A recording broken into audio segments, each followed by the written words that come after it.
আপনারা কি এই হুজুরটাকে চিনতে পেরেছেন? যারা নিয়মিত টিকটক আর ফেসবুকে তার নাউজুবিল্লাহ মার্কা ওয়াজ শুনেন তারা নিশ্চয় চিনতে পেরেছেন। ইনি হচ্ছেন বাংলাদেশের একমাত্র রুম রেকর্ডার হুজুর। তিনার সামনে কিছু পিএনজি মাইক্রোফোন থাকে, পিছে ফেক একটা ব্যানার থাকে। এরপরে তিনি সেখানে ভিডিও বানিয়ে ফেসবুকে আপলোড দিয়ে থাকেন।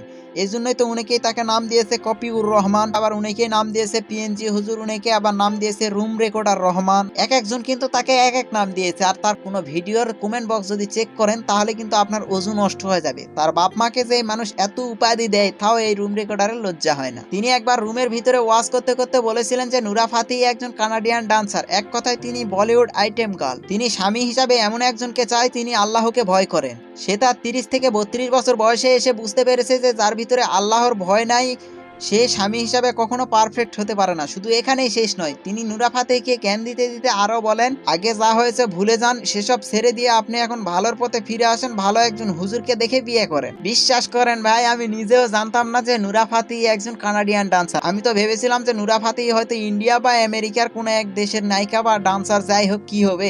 নুরা ফাতেহিকে তো আমি চিনতামও না তেমন একটা। দু একটা জায়গায় হয়তো দেখছি, তেমন একটা মনে পড়ে না। কিন্তু এই কপিউর রহমান হুজুর তো মনে করেন যে নুরা ফাতেহি ঠিকুজি গোষ্ঠীর সব খবর নিয়ে রেখেছে। এখন আপনারা আমার কথায় সহমত হবেন নাকি তা আমি বলতে পারি না।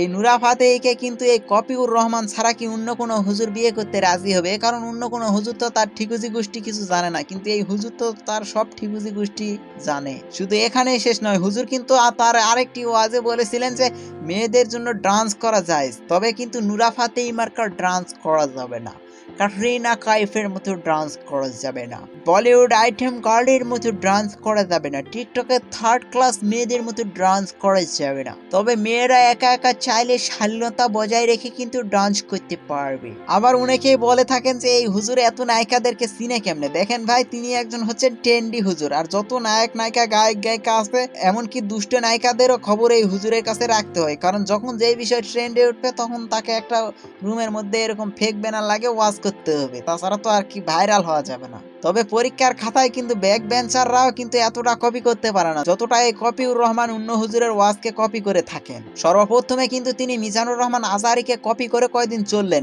এরপরে কিন্তু তিনি পুষ্পা খ্যাত আবরারুল হক আসিফ হুজুরকে কপি করতে লাগলেন। বন্দুকের গুলি মিস হয়ে যায়, পৃথিবী উল্টে দুনিয়া হবে, দুনিয়া উল্টে পৃথিবী হবে। কিন্তু আবরারুল হক আসিফ অর্থাৎ পুষ্পা হুজুর যদি কোনো ভিডিও ছাড়ে, সেই ভিডিওকে কপি করে এই হুজুর ভিডিও বানাতে 1 মিনিটও দেরি করবে না। আবরারুল হক আসিফ কিন্তু একবার বলেছিলেন যে কোনো মেয়েকে দেখে যদি তুমি মানসিক শান্তি খুঁজে পাও, দ্যাটস এনাফ ফর ইউ। এই কথাটাও কিন্তু কপিউর রহমান কিন্তু কপি করে রিমিক করে বলেছেন। কিন্তু বলার সময় তিনি আরো কিছু কথা অ্যাড করে বলেছেন যে সানি লিওনকে দেখে কিন্তু মানসিক শান্তি খুঁজে পাওয়া যাবে না। এই হুজুরের ভক্ত কিন্তু আমার গার্লফ্রেন্ড, কারণ এই হুজুর আবার ফতোয়া দিয়ে মেয়েদের নাচানাচি জায়েজ করে দেয়। এই জন্যই মনে করেন আমার গার্লফ্রেন্ড ফুল ভক্ত এই হুজুরের। এই হুজুরের পক্ষ নিয়ে আমার গার্লফ্রেন্ড লেগেছে আমার সঙ্গে তর্ক লেগে সে বলতেছে যে দেখো না এই হুজুর কিভাবে যুব সমাজকে হেদায়েত দিয়ে যাচ্ছে, আর তুমি পরে আছো যে এই হুজুর সানি লিওনকে কিভাবে চিনে।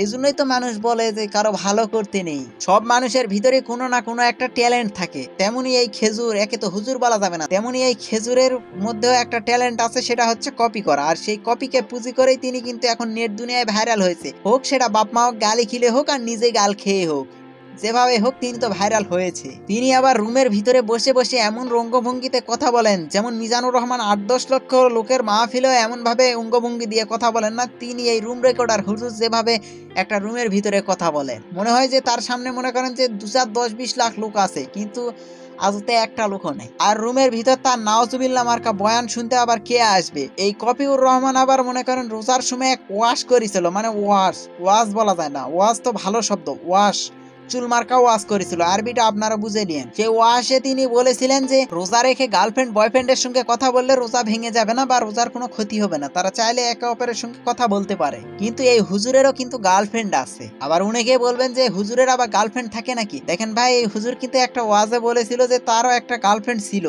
কিন্তু তাকে কিছু ইসলামিক বই গিফট করার কারণে সে পড়ার পরে তাকে ছেড়ে চলে গিয়েছে। সুবহানাল্লাহ পড়েন। তারপরে তিনি বলেছেন যে এই লেখাটা নাকি তিনি ফেসবুকে দেখেছেন। তিনি আদতে এই লেখাটা কি ফেসবুকে দেখেছেন না নিজে বানিয়েছেন সেটা আল্লাহি আলাম। তার যখন গার্লফ্রেন্ড নাই, তাহলে আমি ছোট্ট মানুষ হিসাবে একটা কাজের কথা কই, তা হচ্ছে যে এই কপিউর রহমানের যখন গার্লফ্রেন্ডও নাই, কানাডিয়ান ডান্সার নুরা ফাতিহে খুঁজতেছে আল্লাহওয়ালা একটা ছেলে, তাহলে এই কপিউর রহমানেরও গার্লফ্রেন্ড নাই, তাহলে এদের দুইজনের একটা বিয়ের ব্যবস্থা করা হোক, ঠিক কিনা বলেন?